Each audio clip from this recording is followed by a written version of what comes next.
I always knew something was off. You know that gut feeling? That damn gnawing, twisting sensation deep inside you that tells you something isn't right? Yeah, I had that for months. Maybe even years. But I ignored it. I convinced myself I was paranoid, that I was overthinking. Until last night. Last night, reality hit me in the face like a freight train. I got home early. Work had been a nightmare, and all I wanted was to crack open a beer and collapse on the couch. But as I pulled into the driveway, I noticed something strange: too many cars. Too many damn cars. A couple of sedans, a black SUV, even a freaking motorcycle. And none of them were mine. I stepped out of my car, heart pounding.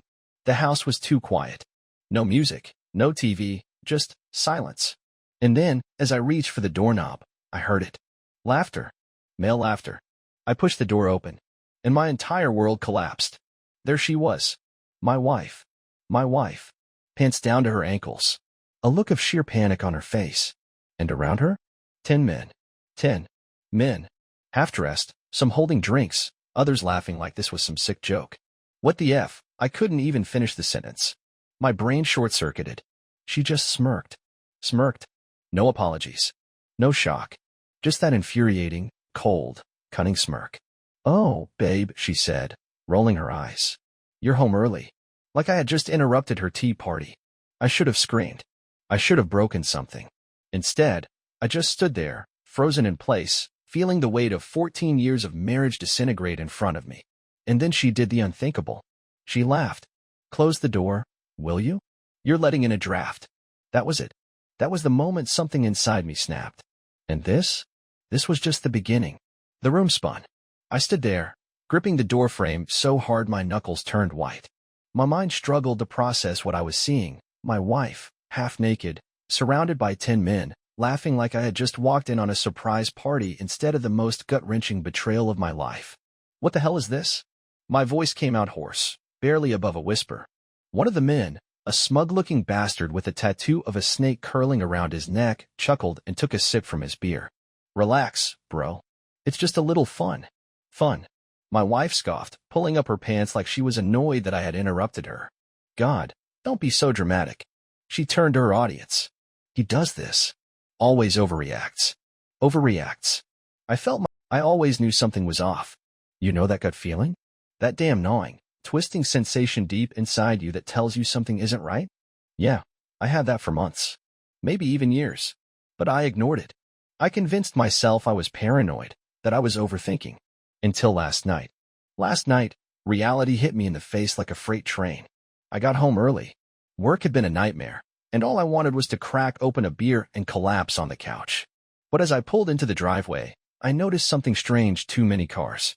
Too many damn cars. A couple of sedans, a black SUV, even a freaking motorcycle. And none of them were mine. I stepped out of my car, heart pounding. The house was too quiet. No music, no TV, just silence. And then, as I reached for the doorknob, I heard it. Laughter. Male laughter. I pushed the door open, and my entire world collapsed. There she was. My wife.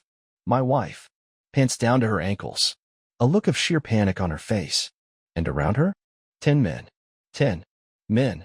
Half-dressed, some holding drinks, others laughing like this was some sick joke. What the F? I couldn't even finish the sentence. My brain short-circuited. She just smirked. Smirked. No apologies. No shock. Just that infuriating, cold, cunning smirk. "Oh, babe," she said, rolling her eyes. "You're home early." Like I had just interrupted her tea party. I should have screamed. I should have broken something. Instead, I just stood there, frozen in place, feeling the weight of 14 years of marriage disintegrate in front of me. And then she did the unthinkable. She laughed. "Close the door, will you? You're letting in a draft." That was it. That was the moment something inside me snapped. And this was just the beginning. The room spun. I stood there, gripping the doorframe so hard my knuckles turned white. My mind struggled to process what I was seeing. My wife, half naked, surrounded by 10 men, laughing like I had just walked in on a surprise party instead of the most gut-wrenching betrayal of my life. What the hell is this? My voice came out hoarse, barely above a whisper. One of the men, a smug-looking bastard with a tattoo of a snake curling around his neck, chuckled and took a sip from his beer. "Relax, bro. It's just a little fun." Fun? My wife scoffed, pulling up her pants like she was annoyed that I had interrupted her. God, don't be so dramatic. She turned to her audience. He does this. Always overreacts. Overreacts. I felt my vision blur at the edges, my breathing heavy, my fists clenching at my sides. Every rational part of me screamed to walk away, to not lose control, but how could I? This wasn't some minor mistake.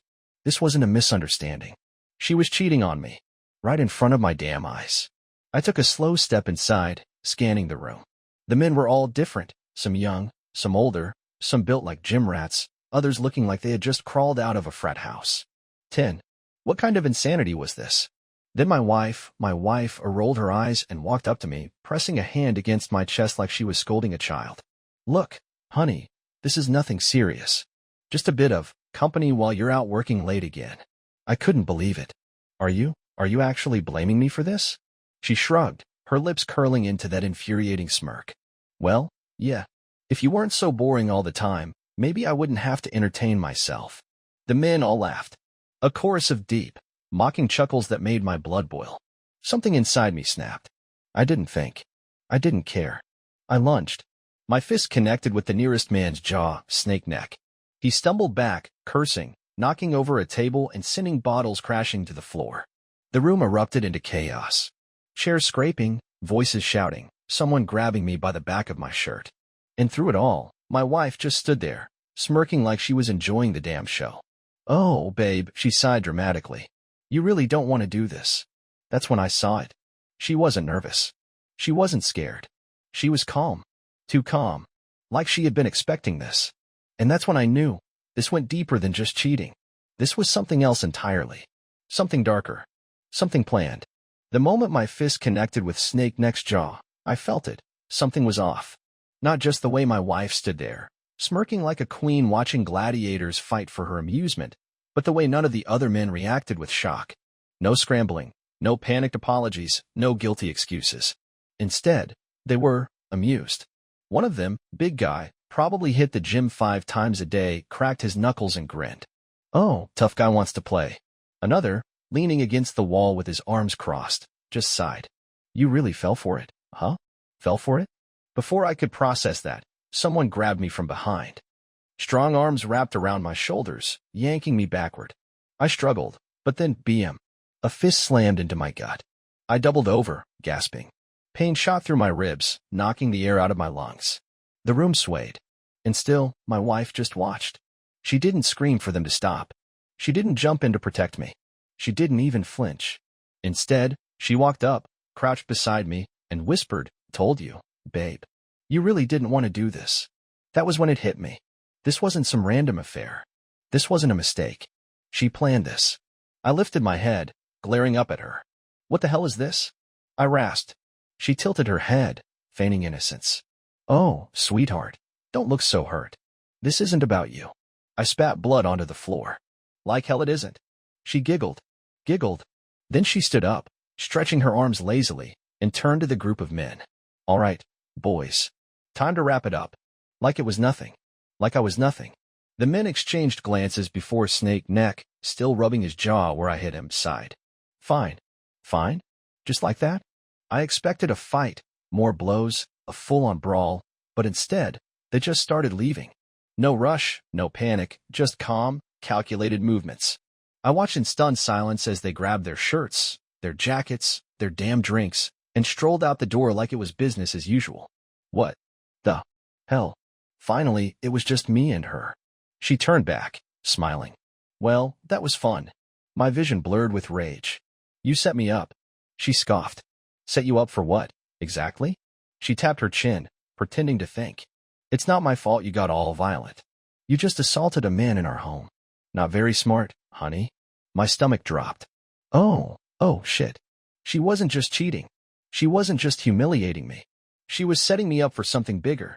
And I had walked right into it. I sat there on the floor, fists clenched, watching my wife, no, this snake I had been married to for 14 years, smile down at me like I was some pathetic joke. And that's when I knew. This wasn't just cheating. This wasn't just some sick game. She was destroying me on purpose. I forced myself up, my ribs screaming in pain from the punch I took earlier. What the hell is this, Claire? I growled. You bring a bunch of guys into our home, let them have their fun, then act like I'm the bad guy? She laughed. Actually laughed. Oh, babe. Babe. She shook her head like I was some clueless idiot. You really don't get it, do you? Get what? My voice was raw, anger bubbling just beneath the surface. She sauntered over to the coffee table, picking up her phone. I told you. You've been boring lately. Always working, always stressed. I needed something exciting. She scrolled through her screen, completely unfazed by the absolute carnage she just unleashed on our marriage. And honestly, I was wondering how long it would take you to snap. I took a step forward. And what? You set this up to push me over the edge? For fun. She smirked. Oh no, honey. This isn't just for fun. She turned her phone around. My blood ran cold. It was a video. A video of me hitting Snake Neck. Not the part where I walked in and found 10 men in my house. Not the part where she was cheating on me in front of my eyes. Just me throwing the first punch. And I knew, the way it was framed, the way the camera was angled, this wasn't an accident. This was blackmail. This, she said, twirling the phone in her hand, is what happens when you let your temper get the best of you. I could barely breathe. You set me up. She shrugged. Call it an insurance policy. My hands shook with rage. I could feel my heartbeat pounding in my ears. You're gonna try and use this against me? Her smile widened. Oh, babe. I don't try. I succeed. The room felt smaller, suffocating. I had walked into a trap, a deliberate, vicious, calculated trap. And the worst part? I had no idea how deep this went. My pulse pounded in my ears. Every part of me wanted to snap, to grab that phone, smash it against the wall, scream, do something, but I knew that's exactly what she wanted.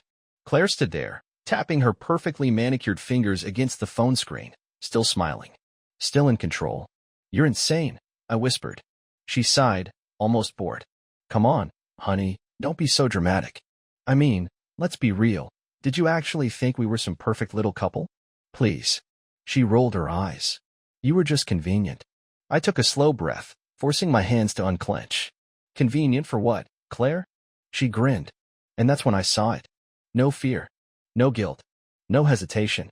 Because she wasn't just some cheating wife who got caught. She was playing a game. And I had already lost. She leaned in close, her breath warm against my ear. You were the perfect idiot to build a life with. I flinched, but she kept going, her voice sickly sweet. Hardworking, loyal, predictable. You paid the bills, took care of the house, played the loving husband while well. She gestured vaguely toward the door where the last of her guests had left. Had my fun. I swallowed hard, my stomach twisting. 14 years. And she had been using me like a damn ATM. I tried to keep my voice steady. And this. I gestured toward the phone. This is just another way to keep me in line? Her grin widened. Oh, babe. This is my exit plan. My blood turned ice cold. She took a step back, crossing her arms, looking so damn pleased with herself. See, I was getting bored. And divorce? Ugh. Such a hassle. Paperwork? Lawyers? All that drama? No thanks. She tilted her head. But a violent, unhinged husband? Well, that makes things easy. I felt sick. She wanted me to snap. She wanted me to lose it. Because then, she'd have proof. Proof that I was dangerous. Proof that she was the poor, innocent wife trapped in a marriage with a violent man. I was never supposed to win this. She had planned everything.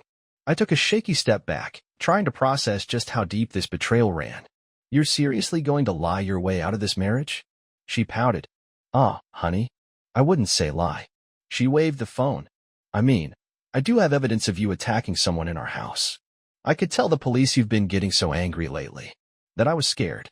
That I was planning to leave, but you just snapped. I felt like I was drowning. She had me trapped. If I tried to leave, she'd paint me as the monster. If I fought back, she had proof to destroy me. And the worst part? No one would believe me. Because she had already won.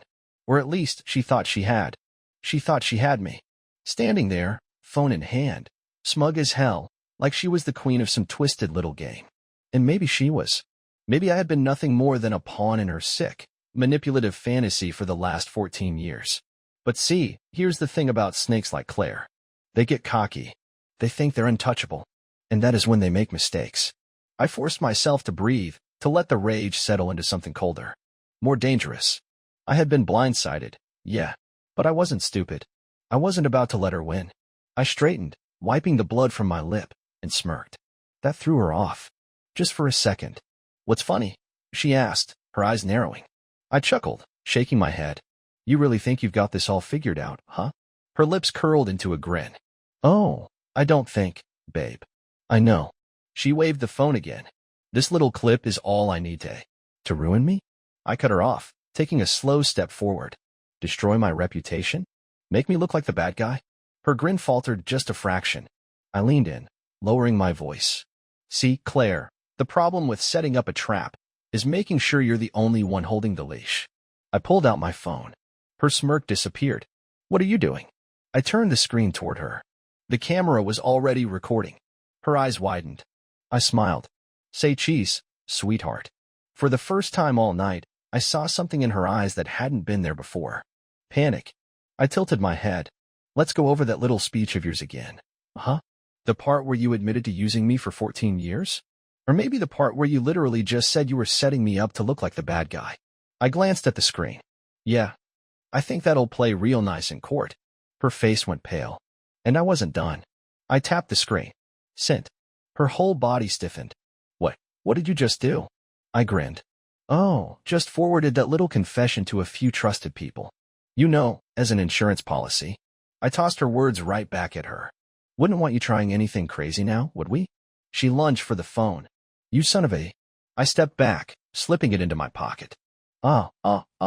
She looked at me then. Really looked at me. Like she was seeing me for the first time. And she realized. She wasn't in control anymore. I was. For the first time since I had walked through that door, I saw something I never thought I'd see on Claire's face. Fear. For the first time since this nightmare began, Claire was the one losing control. Her breathing quickened. Her hands clenched into fists. That cocky, smug grin? Gone. Now, there was only panic, pure, raw, unfiltered panic. She whispered, her voice tight. You recorded me? I smiled. You're damn right I did. Her eyes darted to my pocket, where my phone was tucked safely away. I could see the gears in her head turning, scrambling for a way out. But it was too late. I had flipped the script. I had won. She shook her head, laughing breathlessly. You think this changes anything? I leaned in, close enough to watch her fake confidence crumble. Oh, it changes everything. Her nostrils flared. You don't have proof of anything illegal. I raised an eyebrow. You sure about that? Her lips parted. Doubt. Good. Let it sink in. I took my time, watching her squirm. What do you think the courts will say when they hear that little speech of yours? About using me? Setting me up? Manipulating the whole damn situation? I shrugged. Sure, maybe it's not illegal, but it sure as hell paints a picture, doesn't it? Her face twisted. She knew I was right. And let's not forget, I continued, how many men were just here? How many neighbors saw them arrive? How much alcohol was on the table? I tilted my head. Wouldn't want CPS to start asking questions, would we? Boom. She flinched. I knew that would hit her hard. Claire might have been a manipulative snake, but she loved to play the role of the perfect mother. The moment her reputation as a parent was on the line, she lost her footing. You wouldn't, she hissed. I smiled, deadly calm. Try me. Her breathing was uneven now. The walls were closing in on her, and she knew it. I could destroy you, she whispered, her voice shaking with rage. I stepped back, crossing my arms. Go ahead and try. Just remember, I play dirty too. For the first time in 14 years, I wasn't the fool. I wasn't the sucker being strung along. I was in control. And Claire? She had just lost everything. Claire stood there, breathing hard, her hands trembling. Not from fear. Not from guilt. From rage. She had spent years controlling me, manipulating me, twisting every situation to her advantage. And now, that power was slipping right through her fingers. She hated it. Her jaw clenched, her nails digging into her palms. You think you've won? She spat, her voice sharp as glass. I let out a slow breath, pretending to consider. Then I smirked. I know I have. Her eyes burned with pure hatred. I could see the wheels turning in her head, scrambling for an escape plan. But there wasn't one. Not this time. You don't have proof of everything, she said, her voice lower now, desperate. You think a little recording is enough to... Claire. I cut her off, my tone cold. That's the difference between you and me. She narrowed her eyes. You rely on blackmail? I continued. On threats, on deception. But me? I reached into my pocket, pulling out my phone just enough for her to see. I rely on evidence. Her face went pale, because in that moment, she knew. I had more. I had been collecting it. For weeks, maybe months. Bank statements. Phone records. Secret conversations she thought were deleted. Social media posts she thought were hidden. I had everything. She took a step back, shaking her head. You bastard. I chuckled. Oh, Claire. You spent all this time thinking I was an idiot. Thinking I was just some dumb, boring husband you could walk all over. I tilted my head. Turns out, you should have been watching your own back. Her breathing was ragged now. Panicked. Furious. Then, something in her snapped. Her eyes darkened, her lips curling into something cruel. Fine, she hissed. You want war? You got it. And just like that, she stormed off, disappearing down the hallway, her mind racing for another way to strike. I exhaled, my hands still shaking from the adrenaline. This wasn't over. Not by a long shot. Claire wasn't the type to accept defeat.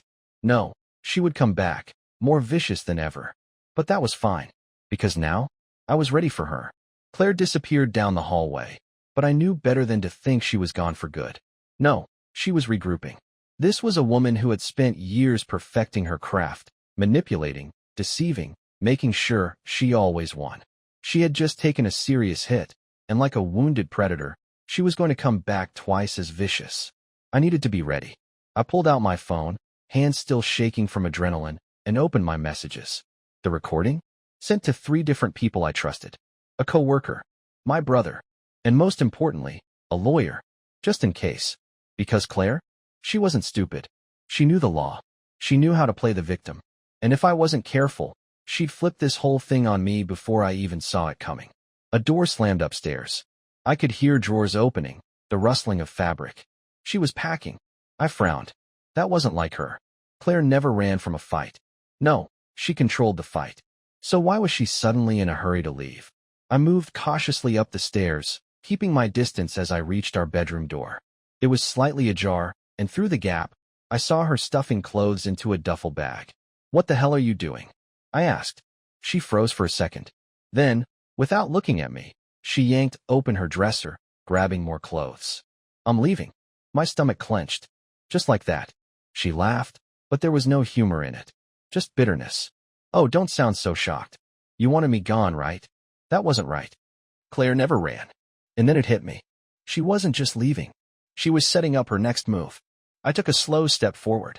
Where are you going, Claire? She zipped up the duffel bag, finally looking at me. Somewhere safe. Safe. The word echoed in my head, and suddenly, I knew what she was planning. She was going to the police. To file a false report. To say she was scared of me. To flip the script before I could.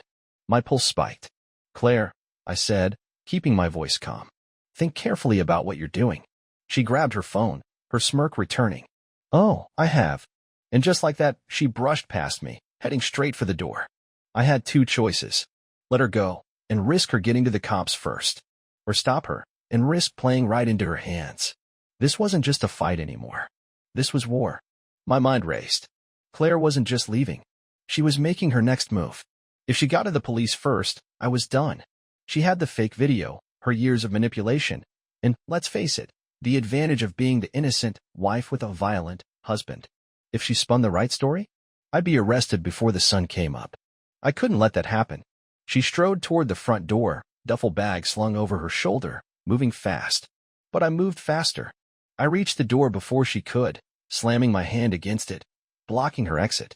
She whirled around, eyes flashing. Move. I didn't budge.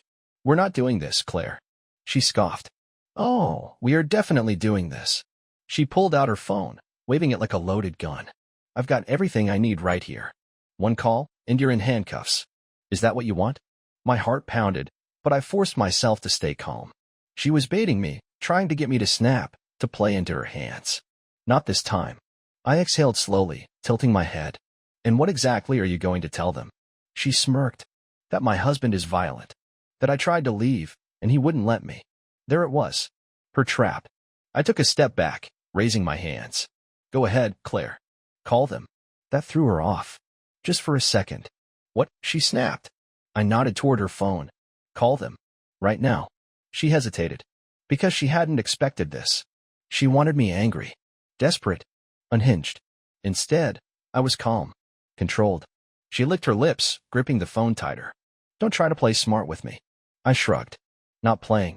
I'm just curious. When they get here and I show them the real evidence, the recording of you admitting to setting me up, do you think they'll still believe your little story? A flicker of doubt crossed her face. I pushed further. You think they won't look at your bank records? Your deleted messages? The 10 guys you had in our house? Her smirk faltered. And that's when I knew she wasn't as confident as she pretended to be. She had counted on me being stupid. She had counted on me snapping. She hadn't counted on me outplaying her. I took another step back, opening the door wide. Go ahead, Claire. Walk out. File your report. I smiled, slow and deliberate. Just remember, you only get one shot at this. She stood there, frozen. For the first time, she didn't know what to do. Because suddenly, she wasn't so sure she would win. And neither was I. Claire's fingers hovered over her phone screen, her confidence cracking. She wanted to call the police. She needed to. That was her next move, her power play. But now? Now she wasn't so sure she'd win. Because for the first time, I wasn't panicking. I wasn't angry. I wasn't falling for it. I had flipped the game. I stood by the open door, arms crossed, watching her squirm. What's wrong, Claire? I asked, my voice smooth. You suddenly don't want to make that call? Her jaw tightened. She hated this. She hated losing. You're bluffing, she spat. You don't have anything on me. I raised an eyebrow. You sure about that? She hesitated. Doubt. Oh, I was sure now. She had no clue what I had. No idea how much evidence I'd been collecting. I took another step toward her. Let's say you do call the cops, Claire. They show up, and you give them your little sob story. Maybe they believe you. Maybe they don't. I tilted my head. But once I show them the real evidence, the video of you admitting to setting me up, I smiled. Cold. Deadly. Then what happens? She swallowed. Think about it, I pressed. What do you think happens when they realize you tried to frame me? That you orchestrated this whole damn thing? I let the words sink in. You think they'll just let you walk away? Her breathing quickened. She knew I was right. She couldn't risk it. Her bluff had been called. I let the silence stretch between us, watching her unravel, her grip on control slipping through her fingers like sand. Finally, she let out a sharp breath and lowered the phone. I barely stopped myself from grinning. She had just folded. But I wasn't done. I had her cornered, and now? It was time to end this. Claire lowering her phone was the moment I knew. I had won. She wouldn't admit it, not outright. She was too damn proud, too twisted to say the words. But the way she avoided my eyes, the way her jaw clenched, the way her entire plan crumbled in front of her, it was enough. She had come at me with everything. The fake video, the manipulation, the setup. And now? She had nothing. I leaned against the doorframe, arms crossed. That's it, huh? No police? No big dramatic scene? She glared at me, furious. Screw you. I smirked. Already did, sweetheart. 14 years of my life, in fact. Her nostrils flared. I could see it, the pure rage bubbling beneath the surface. Claire hated this. She hated losing. But I wasn't going to let her slither away that easily. Not after everything. I stepped closer, lowering my voice. Here's what's going to happen. She folded her arms, sneering. Oh, this should be good. I ignored her. You're going to leave. Quietly. No theatrics, no fake police reports, no more of your bullshit. She scoffed. And if I don't? I pulled out my phone, dangling it in front of her. The recording. The proof. The thing that could destroy her. She flinched. Just barely. I smiled. Then we go nuclear. I watched her brain spin, trying to find a way out, a last-minute Hail Mary to save herself. But there wasn't one. Not this time. She had lost. And she knew it. She exhaled sharply, eyes burning with pure venom. You really think this is over? I tilted my head. No, I grinned. Cold. Merciless. I think it's the beginning of your worst nightmare. She said nothing. Just stood there, seething. Then, without another word, she grabbed her bag and stormed out the door. I watched her go, my heart still pounding. I didn't trust her. I never would. But at that moment, I had won the battle. But the war? That was still coming. The door slammed behind her. Silence. For the first time in 14 years, my house felt empty. And yet, I wasn't relieved. Not yet. Because Claire? She wasn't the type to just walk away. She might have lost tonight, but she'd be back. Snakes always find a way to slither back in. I exhaled sharply, running a hand through my hair. My body was still wired, the adrenaline refusing to fade. I had spent years feeling powerless, trapped in her game. But tonight, I had won. At least for now. I pulled out my phone, scrolling through the messages I had sent. The recording was backed up, sent to my brother,